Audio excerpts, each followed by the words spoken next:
So this is going from the quote top of the hill to the shed, which is to the left, and it takes us off the gravel. And I don't know if you can see the shed all the way in front of us. That's been here since the beginning. There's a little tiny shed to the right that used to actually be a partway underground place to fix the car. They had dug a hole and put a way to climb down with stairs and get under the car. Unfortunately, they really never used it because they realized if something happens, they'd be trapped under there. But I just finally saw the cat run by. So this is going from the shed, and then there's like the grove area to the left. That's the back of my granddad's house, or kind of the side. And in front of us is the pool house.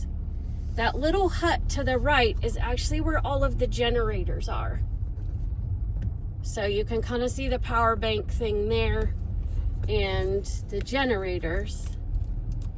And then as we turn, we see the edge of the pool house, and kind of in the background behind that tree is the other side of Paul's house.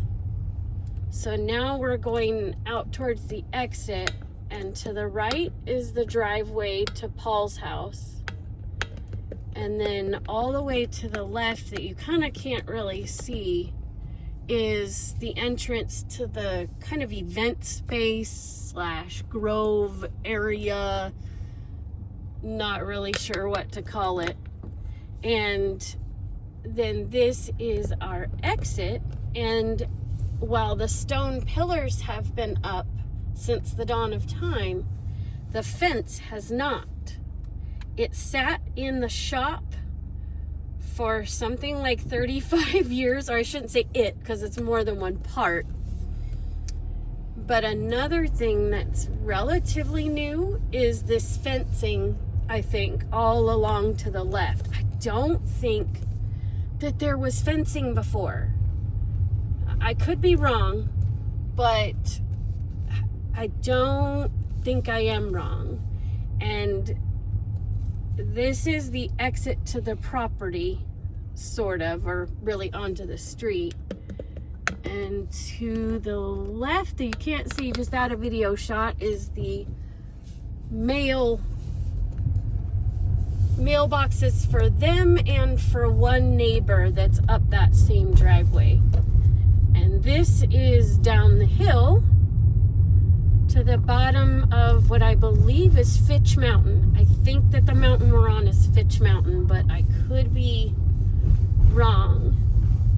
So across from the bottom of the hill is a couple of neighborhoods, and Aunt Judy and Uncle Edgar and the family own a house in there that they rent out that used to belong to Uncle Edgar's mom, I believe. There's a golf course on the right, and the top of the golf course comes out about 150 feet from the exit to the property. So it's kind of a big up the hill kind of thing. Now, when I was little, there used to only be like one stop sign between here and the downtown area, if you can even call it downtown. But now there's so much activity and traffic that there's stop signs everywhere.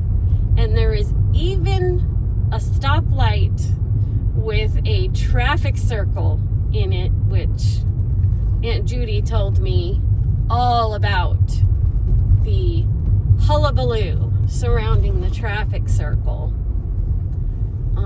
You can't really see it too terribly well, but to the left down there, you can go, and you go over the bridge that goes over the Russian River.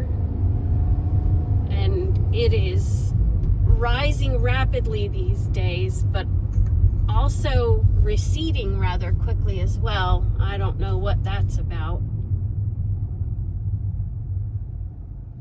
There's just so many stop signs now. It's ridiculous. Now, some of the homes along this street, the cheap ones, so to speak, are about $1 million. And some of the nicer ones are upwards of 2.5. When we went to dinner the other night, we stopped at a real estate office that had all of these little almost posters.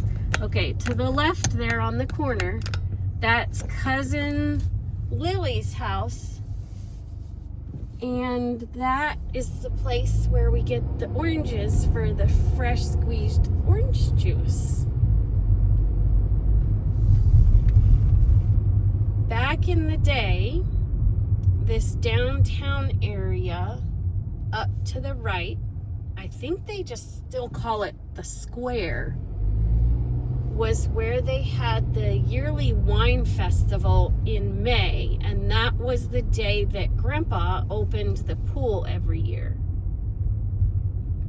But now there's just this crazy amount of activity and restaurants and stop signs and parking and all sorts of stuff. And look, here we come to a stoplight. I know that didn't used to be here. On the left across the intersection, you can't really see it, there's a gray building called Williamson Wines. And right before that is actually